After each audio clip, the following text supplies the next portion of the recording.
hadir di Mare Nostrum.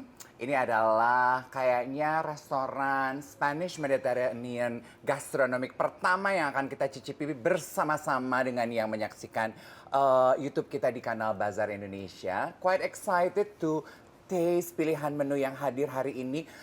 Di meja kita sudah ada creamy chicken croquetas, kemudian we have crispy Caesar salad, steak salmon, cauliflower, and pineapple.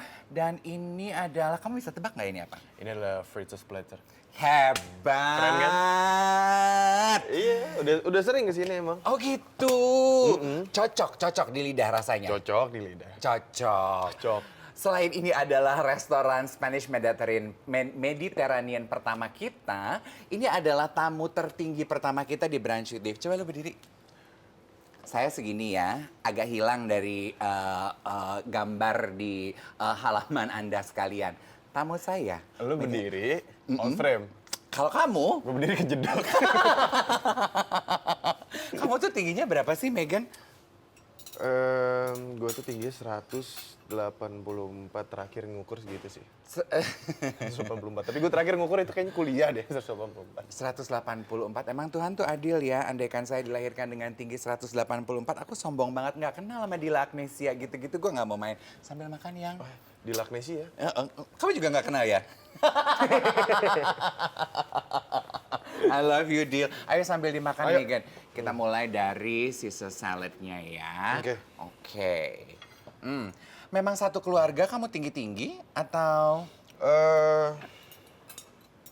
Kebetulan bongsor-bongsor sih di keluarga. Jadi besar-besar. Oh, tapi di keluarga memang semuanya memiliki darah seni atau cuman kamu yang akhirnya bekerja sebagai seniman? Papa sempat kalau jadi jatuhnya ke hobi kali ya. Jatuhnya ke hobi dan memang di keluarga juga jatuhnya seni itu untuk jadi hobi. Oke. Kayak sepupu suka main band padahal dia adalah kerjanya di fraksi mata gitu. Oh. Nah, terus habis itu kayak papa tapi dia hobinya musik kayak gitu.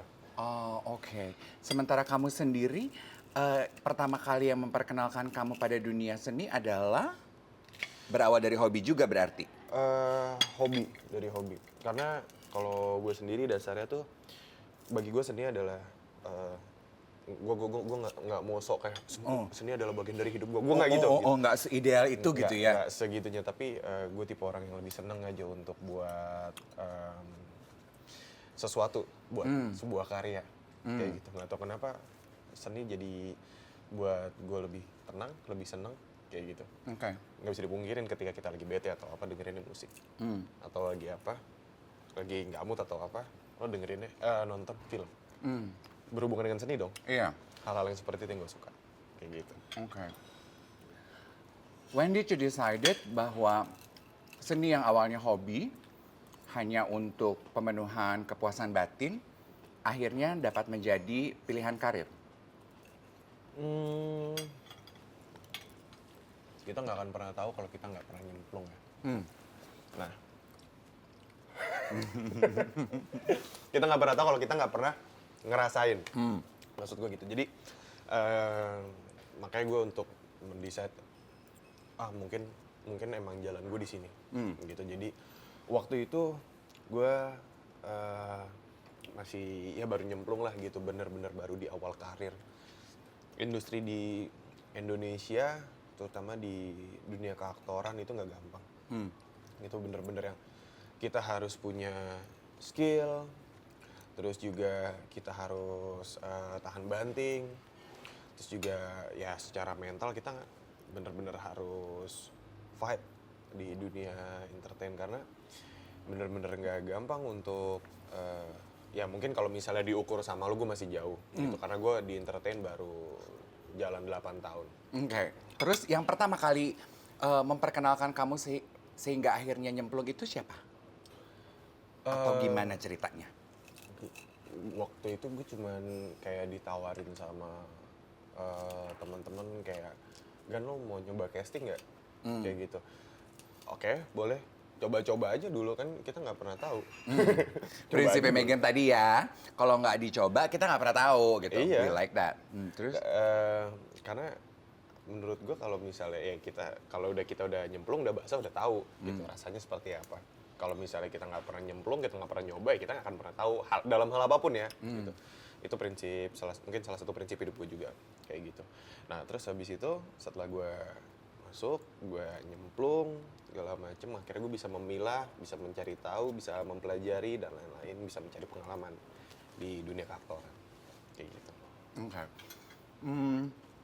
Waktu akhirnya memutuskan untuk menentukan acting sebagai pilihan hidup nih, apa komentar orang tua? Kan selama ini tadi diakui seni hanya cuman sebagai hobi ya, latar belakang keluarga.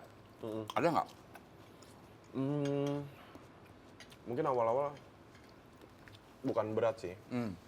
Awal-awal itu kalau untuk nyokap sebenarnya dia itu lebih pengen gue menjadi dokter kayak gitu. Dan kalau bokap sebenarnya ada sih keinginan dia gue menjadi apa gitu, tapi bokap mungkin ya karena laki-laki jadi jawabannya dia itu mungkin dia udah mengikhlaskan ya. Jadi kayak dia bilang terserah apa yang mau kamu lakuin di luar sana. Yang penting selagi itu adalah kegiatan yang positif gitu. Positif untuk kamu dan juga orang lain, kata bokap. Jadi ya gue ngambil kesimpulan, oke, seenggaknya gue punya restu untuk ngejalanin ini dari orang tua gue. Ya udah, akhirnya gue jalan gitu. Oke. Penampilan Megan yang paling banyak menyita perhatian yang aku yakin teman-teman yang menyaksikan Brunch with Dave kali ini pasti semua sudah nonton filmnya adalah sampai terakhir aku waktu siaran membahas film KKN ini 3 juta penonton. Kayak sekarang sudah lebih ya yang nonton ya. Sekarang Do you have udah the latest statistic? 9.200.000 sekarang. 9.200.000, jeng. Gimana rasanya? How does it make you feel? Kalau gue lebih ke diri gue sendiri sih, gue 9 juta loh. iya, gue bukan Kayak angkanya komet loh sih. itu. Bukan Iya. angkanya ya, oke. Kalau gue bukan angkanya sih, jadi lebih kayak selama ini gue di dunia entertain, gue buat karya A, B, C, D segala macem. Ya nggak apa-apa sih, maksudnya untuk angkanya nggak besar gitu. Tapi gue lebih seneng dengan angka yang 9 juta itu, orang pun mengapresiasi karya yang gue buat bersama teman-teman di KKN. Oke. Itu bagi gue lebih besar sih dibanding angkanya gitu. Dan ya kalau orang bilang kan film terlaris sepanjang masa gitu, memang benar itu sekarang di Indonesia nomor 1 gitu. Terakhir kan Warkop itu 6.800.000 di tahun 2016, jadi butuh waktu 6 tahun buat ngalahin Warkop gitu. Dan apa ya, mungkin perasaannya dibilang pas seneng sih pasti seneng gitu. Dan ya sebagai aktor akhirnya gue punya achievement untuk diri gue sendiri. Oke. Waktu mengerjakan film itu, do you kind of sense it bahwa ini akan meledak? Mungkin waktu itu ya masuk box office, tapi gue nggak kepikiran untuk sampai di nomor 1 untuk menjadi film terlaris sepanjang masa di Indonesia. Gue nggak kepikiran sampai sana. Ya mungkin waktu itu ya KKN masuk box office, namanya juga kita kerja untuk punya harapan sendiri, dan teman-teman juga kayak wah kayaknya KKN kayaknya naik sih gitu. Banyak yang waktu itu sebenarnya sih lebih ke berharap. Lebih ke berharap, tapi ya beruntungnya harapan kita semua rame-rame jadi nyata. Menurut Megan, apa yang membuat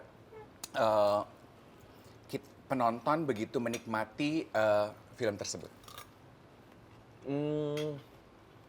Awalnya itu banyak yang meng-underestimate. Jadi kalau yang gue lihat dari masyarakat Indonesia terhadap film Indonesia, terutama genrenya horor ya gitu, mereka udah berpikir kayak stigmanya film horor di Indonesia, sorry to say, esek-esek. Mereka bilang kayak gitu. Apalagi di trailernya KKN ada adegan itu kayak gitu. Dan banyak juga yang bilang kayaknya KKN ini film esek-esek deh kayak gitu, karena yang baca thread juga bilangnya memang ada hal itu gitu, dipikir akan diadeganin kayak gitu-gitu kan. Kalau pembelaan kita dari tim KKN itu memang ada gitu. Tapi kita nggak mau menonjolkan sisi film Indonesia, film horor itu udah bukan yang esek-esek gitu. Kita Eranya udah ganti gitu ya. eranya udah ganti. Sekarang 2022 penonton di Indonesia udah pinter semua, udah tahu gimana film yang bagus, film yang gini, gini. Udah bener-bener kritis dan ya kita menyajikan ini film yang gue buat, ini adalah memang film horor gitu. Tapi bukan yang melulu soal setan, melulu yang jump scare gitu. Dan kita menjual budaya gitu, budaya Jawa yang otentik dari Indonesia. Tarian, lagu, gamelan, terus abis itu di film KKN juga kita menyajikan sebuah film yang memiliki makna kayak gitu. Jadi memang sebuah hal yang berbeda aja gitu dari penyajian dari film KKN dan ya waktu itu pengharapannya semoga bisa diterima di masyarakat, alhamdulillah bisa diterima di masyarakat dan kembali lagi nggak nyangka gitu. Di tahun 2020 Maret itu sebenarnya KKN itu mau tayang. Tapi itu Tertunda karena pandemi? betul, itu lockdown pertama. Lockdown pertama yang berapa bulan bener-bener lockdown kita nggak bisa ngapa-ngapain, akhirnya harus postpone si KKN. Di tahun 2022 juga sebenarnya, tapi kemarin bulan Februari atau Maret, habis itu ditunda lagi. 2 kali penundaan film, akhirnya tayangnya kemarin tuh kalau nggak salah April tanggal 30.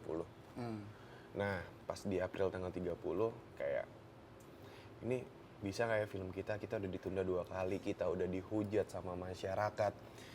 Udah lah nggak usah ditayangin lah film KKN, ngapain sih udah ditunda sampai 2 kali. Terus juga ini cuma PHP doang nih film gini.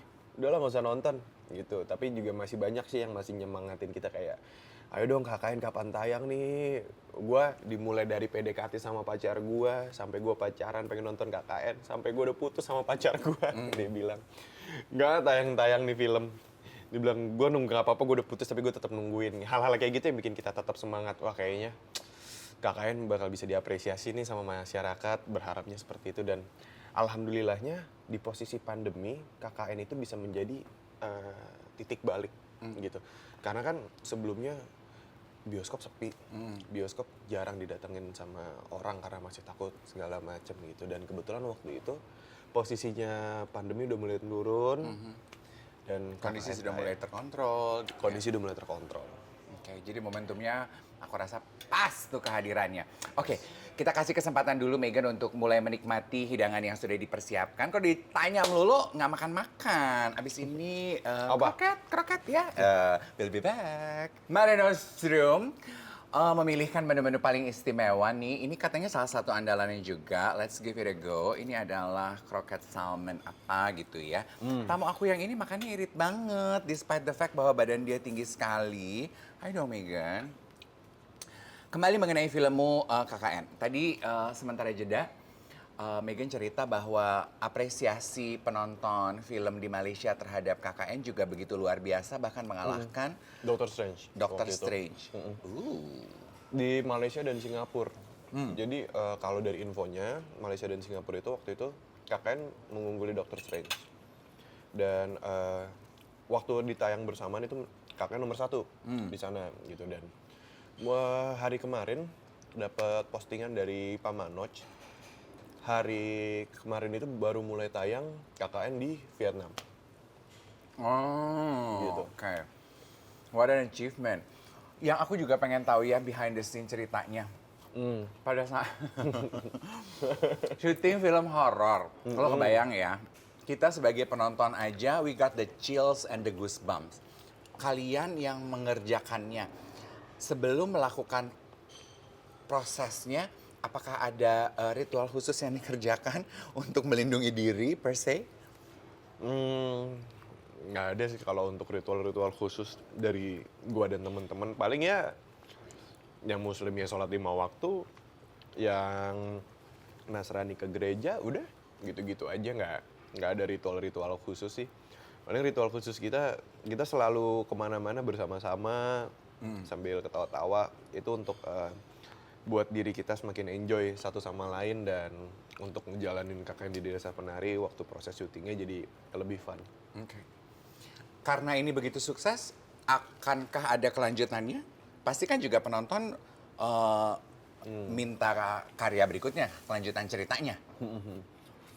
Jadi gini, kalau untuk bikin kelanjutannya dari Pak Manoj, untuk sementara ini nggak ada gitu. Dan kalau yang akan tayang KKN itu versi yang extended. Jadi sebenarnya yang kita tonton di bioskop itu kan 2 jam gitu. Karena itu masih banyak scene-scene yang kita kerjain itu dibuang-buangin. Di trim supaya ya jalan ceritanya jalan aja gitu terus. Tapi yang extended version ini yang kita akan nonton itu lebih puas gitu. Ngedapetin ambience dari KKN tuh lebih puas karena di extended version itu ada kayak scene yang apa tuh dibuang, scene yang apa itu di trim. Itu kalau gue akan lebih seneng yang extended karena itu bener-bener gue nontonnya kan jauh lebih puas dibanding yang kemarin yang uncut atau yang cut version ya. Yang extended bener-bener full versi dengan lengkap gitu ya. Versi dengan lengkap 4 saya 5 sempurna deh. Kalau extended version tuh. Iya. Kan katanya sebagai seorang pekerja seni kan aktor juga sangat mudah mendapatkan distereotipikalkan terhadap peran kemunculannya. Walaupun film KKN ini bukan karya pertama Meghan, tapi buat banyak orang, banyak yang pertama kali ngeh dan mulai mengenal kehadiran Meghan di film itu. Kalau nih kita berandai-andai, kalau setelah ini akhirnya kamu di cast masuk ke dalam kotak pemain film horor aja genrenya, do you mind at all? Kalau sebenarnya sih itu salah satu inian gue juga sih, salah satu yang gue pengenin. Jadi dalam artian gini. Waktu gue misalnya kayak ngerjain apa nih, misalnya ngerjain waktu pas ngerjain catatan si Boy. Gue dipanggil Boy di luar. Terus habis itu misalnya gue lagi ngerjain misalnya film apa atau series apa dengan nama perannya. Dan orang manggil gue itu gitu. Termasuk salah satunya KKN di Desa Penari, gue berperan sebagai Bima. Dan orang-orang habis itu manggil gue Bima. Hal-hal kayak gitu justru malah yang gue pengenin. Dalam artian bukannya gue pengen terkenal segala macem, bukan. Tapi berarti salah satu kesuksesan gue sebagai aktor untuk memerankan sebuah peran itu tercapai. Jadi orang-orang yang nonton karya gue, mereka itu nyangkut gitu. Maksudnya apa yang udah gue peranin, oh Boy gitu. Jadi berarti kan nyangkut di otaknya dia, oh si Boy kayak gitu, atau nggak si Bima. Berarti kan nyangkut memang perannya si Bima ke yang penonton ini gitu. Dan akhirnya dia manggil gue Bima. Tapi kalau misalnya gue untuk dikotakan untuk sebagai pemain film horor, enggak, gue lebih pengen dikotakan sebagai yaudah aktor aja gitu. Aktor, karena apapun seorang aktor akan siap dan harus mampu untuk bertanggung jawab mengerjakan semua peran yang dikasih ke dia. Kayak gitu. Kalau boleh milih secara ideal, what next would be on your plan? Peran apa yang kira-kira you think can top off KKN Desa Penari ini? Next for you as a new challenge. Untuk beberapa aktor itu bilang kalau misalnya kita meranin hal yang susah itu adalah meranin orang yang ada, dalam artian itu kayak kita ngerjain autobiografi itu susah. Karena kita harus meng-copy paste orang yang ada gitu. Dan apalagi kan untuk orang-orang terdekat dari sosok itu akan menilai kita. Oh, itu susah. Atau enggak kita memerankan satu hal yang udah pernah ada gitu. Misalnya gini, misalnya Indonesia bikin Captain America, terus gue disuruh meranin jadi Captain America, atau enggak Indonesia bikin Wolverine, Marvel yang nyuruh. Terus habis itu gue dipilih untuk jadi meranin Wolverine tapi versi Indonesia. Gue kan pasti akan di-compare otomatis sama seorang Hugh Jackman. Gimana? Itu kan pasti berat banget gitu. Tapi itu tantangan gitu bagi kita seorang aktor. Pencapaiannya akankah sampai di sana atau bisa melebihi ekspektasi orang atau bahkan hancur sekalian. Hal-hal yang kayak gitu bagi seorang aktor itu nggak mudah, dan apalagi kita atau enggak sesimpel ngerjain film drama aja. Ngerjain film drama tapi itu drama keluarga yang bener-bener keluarganya mungkin hancur, tapi dia harus punya sisi ironinya, dan dari situ aja kita aja sebagai manusia untuk ngelihat posisi itu nggak gampang. Apalagi kita harus meranin di posisi itu. Itu, wah itu susah banget sih. Gue mikirinnya aja kayak itu susah sih. Tadi kan Megan bilang memerankan tokoh yang would be the next challenge, autobiografi gitu ya. Siapa kira-kira orang yang lu incer kalau ada kisahnya dia difilmin, gue pengen nih. Oh banyak sih. On top of your list. Jujur sebenarnya gue 2018 itu pernah ngerjain film biografi. Itu almarhum Pak Taufik Kemas. Gitu. Filmnya masih belum rilis sampai sekarang, mungkin ada beberapa kendala gitu. Dan waktu itu memang beda banget sih ketika kita ngerjain film periodik. Karena itu start filmnya eranya itu mungkin tahun 60-an, 50 sampai 70 awal, 58 sampai 72. Masih muda berarti ya ceritanya. Iya, dari waktu itu mulai cerita dari SMP, tapi SMP bukan gue yang meranin. Dimulai dari Itu udah sampai setinggi lu sih. Tahun 60 gizinya cakep amat. Dimulai almarhum di ceritanya itu mulai kuliah. Kayak gitu, dan wah itu juga banyak banget sih pesan. Dan cerita tentang hidupnya almarhum, cerita keluarganya gitu. Dan setelah lagi waktu itu apa ya, press rilis atau apa gitu, gue lupa, tiba-tiba datang dong keluarganya. Masih ada adik-adiknya almarhum. Terus tiba-tiba kayak bengong gitu, kok kamu ada sisinya ini ya almarhum, ada waktu itu panggilan kesayangannya gitu, kok kamu mirip ya gitu. Terus gue juga waktu itu sempat ziarah ke makamnya di Kalibata. Terus habis itu keluarganya kayak ngelihat gue kayak, terus habis itu ada beberapa produser yang tahu kayak tanggal lahirnya hampir sama loh gitu, cuma selisih 4 hari kayak gitu. Dia bilang, gue juga baru ngeh lagi gara-gara waktu pas lagi ziarah, almarhum tuh 31 Desember kalau nggak salah, terus gue 27 Desember, selisih bentar ya. Kalau orang bilang kan, adalah seorang di Lagnesia kadang dia suka percaya sama horoskop ya. Dia bilang, sifatnya masih mirip-mirip lah ya. Capricorn nih gitu. Ya menurut gue mungkin sifatnya hampir ada yang sama lah kayak gitu. Dan ya ngerjain film biografi itu nggak gampang. Gue udah pernah ngerasain dan susah ya gitu. untuk mendekati sosoknya tuh nggak gampang. Who inspire you the most as an actor? Banyak. Kalau di Indonesia ya ada almarhum Om Didi Petet, ada almarhum Sena Utoyo, terus masih banyak di sini juga ada guru gue sendiri Rukman Rosadi.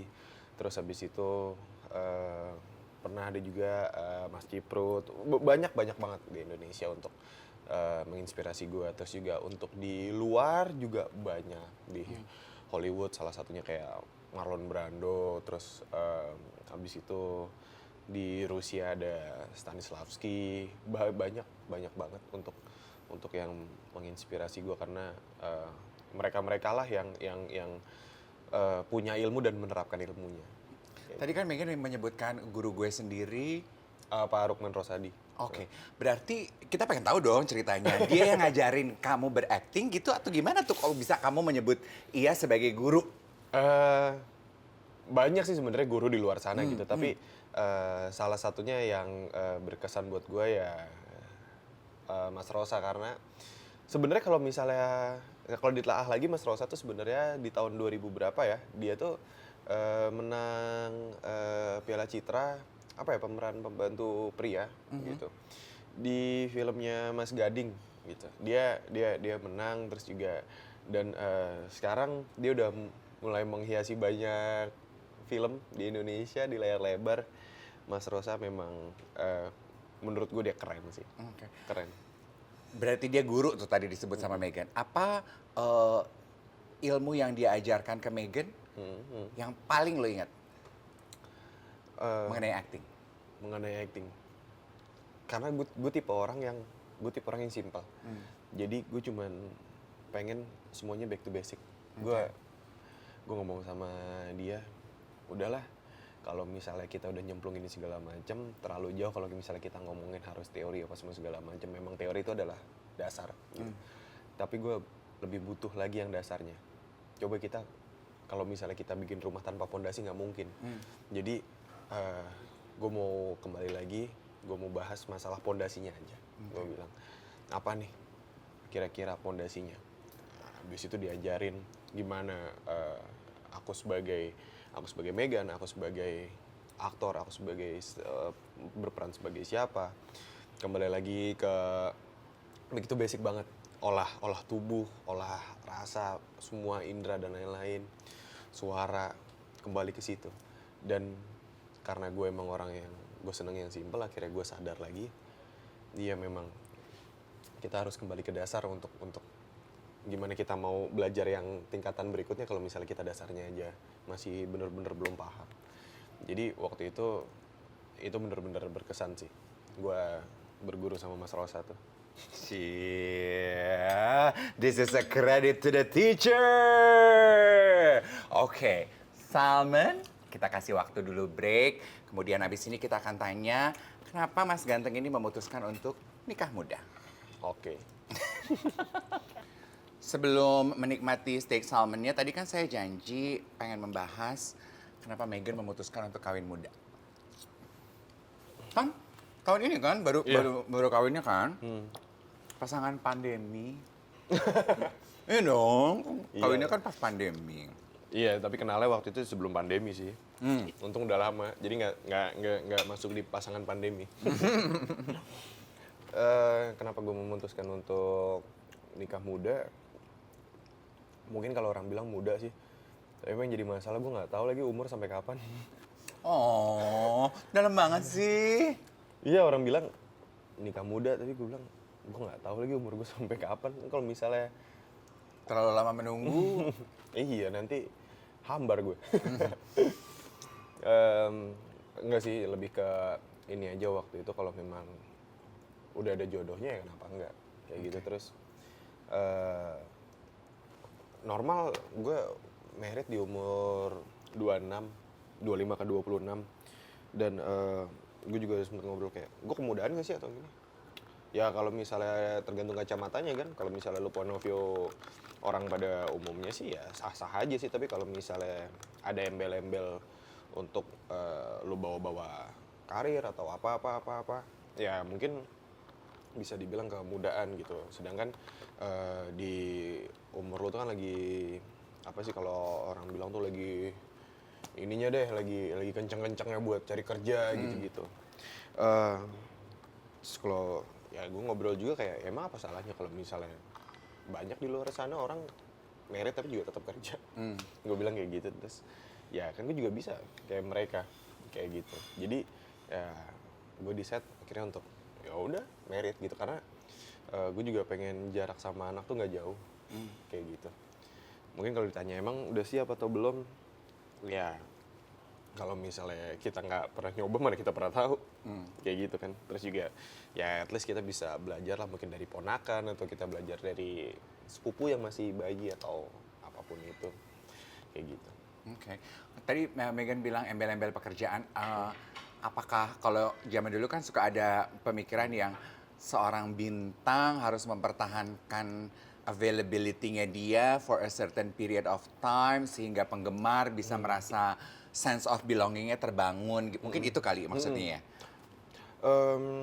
Mungkin kan ada yang bilang juga mungkin berpengaruh ke karir, maksudnya gitu kan. Karena kalau menurut gue kayak karir sama dengan rezeki.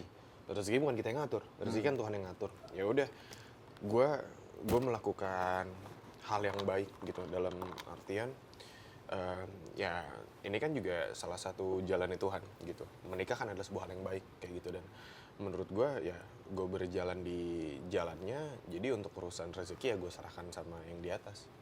Kalau gue berpikir kayak gitu sih. Jadi jalanin aja. What's the best thing about marriage that you have just recently discovered? Ya sesimpel udah nggak sendiri lagi sih. Maksudnya kemanapun berdua ya. Kata dia gini, sesimpel udah nggak sendiri lagi. Sementara di luar sana yang sendirian itu nggak simpel. Oke, lanjut. Tapi itu that's simply the best feeling. Having Iya. somebody there. Kemanapun, dimanapun, ngapain, akhirnya ya berdua gitu. Dan mungkin gue juga sebelumnya kan ada orang yang dia nggak bisa sendiri kayak gitu, dalam artian dia selalu mencari pasangan segala macam. Tapi kalau menurut gue selagi kita belum nikah itu nggak akan ada sebuah tali yang bener-bener mengikat gitu loh. Jadi kalau misalnya ya mungkin kalau oke lu pacaran gitu, lu pacaran 10 tahun, mungkin lu pacaran berapa belas tahun, tapi abis itu ada kemungkinan untuk dia meninggalkan lu atau lu meninggalkan dia. Tapi kalau untuk pernikahan, lu akan berpikir berkali-kali untuk saling meninggalkan kayak gitu. Kalau misalnya kita udah worst case ya gitu. Tapi kita kemana-mana selalu berdua, selalu ada yang nemenin. Lu bisa selalu berbagi cerita, berbagi rasa semuanya. Ya menurut gue itu semuanya best sih. Kayak gitu. Waktu akhirnya memutuskan untuk kawin, ada nggak advice dari orang tua yang disampaikan atau di pass on to you? Ada sih pasti. Karena waktu pas gue udah mulai berpikir, iya nggak ya, gitu. Terus kayak gue coba ngobrol sama orang tua, mereka cuman titip pesan, kalau emang kamu udah yakin, ya udah, papa sama mama restuin. Terus juga pesan-pesan mereka simpel tapi ngena sih. Apa namanya, sholat dijaga, terus juga jaga istri, terus juga simpel-simpel yang mereka iniin. Tapi begitu gue sadarin, iya ya, mereka nggak tahu emang sederhana gitu, tapi bagi gue maknanya besar. Karena kalau misalnya gue bisa menjaga semua pesan-pesan singkat mereka, gue akan bisa menjaga keutuhan dan keseluruhannya kayak gitu. Karena kan kalau ada orang yang bilang jangan lupa ya ini gini segala macem, menurut gue itu panjang tapi nggak ada isinya gitu. Tapi kalau orang tua Panjang tapi nggak ada isi. Mendingan pendek tapi meaningful ya. Yoi. Itu waktu itu yang disampaikan sama orang tua gue ke gue gitu. Oke. Apa ada nggak kebiasaan dari istri yang baru Megan sadari setelah menikah? Oh selama ini nggak pernah gue ngeh nih gitu. Baru ngeh begitu. Kan katanya begitu kita hidup bersama 24/7 with somebody, the real character baru akhirnya muncul ke permukaan kan? Iya, nah mungkin alhamdulillahnya sih istri gue tuh tipe yang masih wanita pada umumnya gitu, yang standar, nggak yang aneh-aneh kayak gitu. Jadi gue masih bisa menerima itu semua, dan gue juga dari awal gue udah komit untuk menerima segalanya gitu, apapun yang terjadi kayak gitu. Dan apapun posisinya, semua sifatnya segala macem, gue bisa menerima itu semua kayak gitu. Dan jadi kalau menurut gue ya gue sebelum ini semua terjadi kan gue udah harus siap secara mental gue. Jadi gue harus mempersiapkan diri gue waktu itu untuk menerima segalanya, dan gue gak tahu gue harus menurunkan ego gue. Jadi dia ngapain bagi gue, di mata gue ya sah-sah aja. Oh. Gitu, sah-sah aja selagi bukan hal yang konyol ya gitu. Ya nggak ada masalah sih gitu, dia mau ngapain, gue akan selalu berpikir dia lagi kondisinya kayak gini, oke, nggak apa-apa, wajar kayak gitu. Sering mewajari gitu. Mewajari. Friksi pertama, ribut pertama dari semenjak kawin. Ingat nggak apa? Berselisih paham deh misalnya. Sisi paham gara-gara apa ya waktu itu ya? Jarang sih gue. Kalau paling cuman kayak debat, berapa menit kemudian ketawa gitu. Oh. Jadi nggak pernah yang berantem sampai gimana gitu. Nggak pernah sih, alhamdulillah. Apa ya terakhir? Pertama nggak ada sih, lupa. Jarang. Manis berarti perjalanannya ya. Amin. Amin. Are we ready for dessert? Shall we? Jadi kita punya banana coco sama orange mandarina. Ini cobain. Cobain. Kan tadi aku sambil menanti kehadiran dessert ini datang, aku sempat membahas sama Megan, apa komentarnya Megan sebagai seorang bintang, sementara sekarang kan kayaknya di social media we tend to share almost every aspect of our life gitu. I ask this to almost all of my guests. Kalau kamu pendapatnya terhadap hal itu adalah? Orang-orang kan beda ya. Maksudnya kita nggak bisa nyamain. Nah, orang dengan diri kita dengan orang meskipun kita di dalam satu lingkup yang sama. Ya. Gitu. Kalau gue lebih ke apa ya? Bukannya gue nggak mau ya, tapi kayak kadang tuh kalau gue lebih senengnya kayak on off gitu, dalam artian ya udah ketika gue lagi bekerja, ketika gue lagi apa, ya udah gue nyalahin diri gue gitu untuk gue bekerja. Tapi ketika gue udah pulang ke rumah, ketika gue udah kembali ke keluarga semua segala macem, ya gue off dulu kayak gitu jatuhnya. Jadi untuk di media sosial, karena kalau sekarang orang untuk yang di dunia entertain lebih ke media sosial, lebih ke pekerjaan kali ya sisinya kayak gitu. Dan ya kadang gue jarang sih share apa namanya. Berarti Megan akan memisahkan kehidupan pribadi dan kehidupan kamu dunia panggungmu. Jadi kalau gue karena jarang megang handphone juga, jadi kayak untuk buka media sosial jarang kayak gitu. Gue lebih seneng kayak misalnya gue janjian ketemu sama lo, kayak ya gue lebih seneng gue ngobrol face to face sama lo kayak gitu dibanding untuk apa kayak chattingan atau apa kayak gitu. Nggak tau kenapa gue lebih seneng tipenya yang kayak gitu. Jadi mungkin gue bisa dibilang kolot kali ya. Ini tadi dia bilang katanya, ini Gen Z dengan old soul. Tapi come to think of it, I think you are the first, ya Sabrina ya, tamu kita di Brunch with Dave yang dari datang sampai hampir selesai obrolan kita ini, nggak pegang handphone.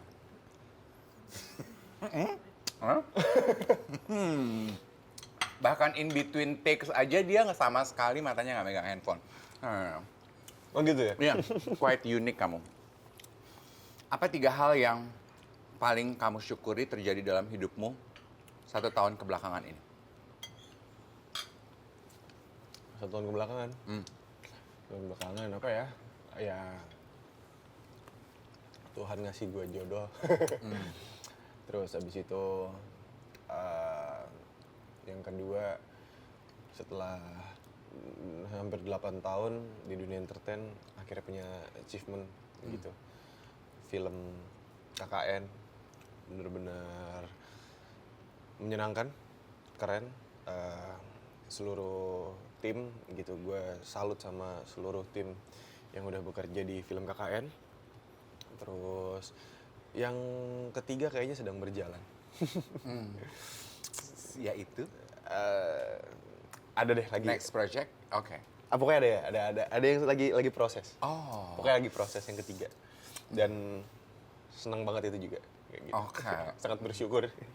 Oke.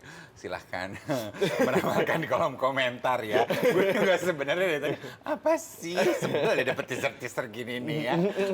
Tapi all in all, siapa nama istrimu? Aku mau say hi. Dila. Dila, walaupun saya baru ketemu Megan sebentar ya, 1,5 jam. But I think we all agree, Megan is a very good man. So, Amin. nice to know him and to share him today with you, Dila. Thank you ya, Megan. Thank you, Kakak Sudah Dea. membagi cuman lebih dari sekedar cerita. Kamu teman brunch yang menyenangkan. Semoga inspirasi kita kali ini dapat menghangatkan kehidupan Anda dan keluarga. Ditunggu kabar baik dan berita berikutnya. Tapi kayak gue punya ide baru deh buat Apa tuh? Brunch with Dave. Apa tuh? Next-nya. Gue baru sadar. Gue deg-degan sih ngedengernya. Ya biarin aja. Di Brunch with Dave ternyata bener-bener narasumber tuh lu cecer habis untuk ditanya-tanya. Enggak. Kalau menurut gua untuk nextnya mungkin ada beberapa episode kayak 10 episode ke depan itu gantian bintang tamu yang nanyain dia. Enggak. Lu tim harus brief narsumnya si bintang tamu. Dia narsumnya. Dia harus ditanya terus-terusan. Karena kalau aku tuh kehidupanku nggak menarik, nggak semenarik kehidupan kamu. Gak apa-apa gitu. Orang yang nonton Brunch with Dave udah berapa 2 tahun kan Brunch with Dave kan. Udah 2 tahun. Lo selama ini nanya-nanya doang, tapi Iya. kan orang juga butuh tahu lu gimana. Sedangkan lu Brunch with Dave gitu. Oke. Nggak jadi gue puji, laki lu baik. Bikin repot nih hidup gue. Bye.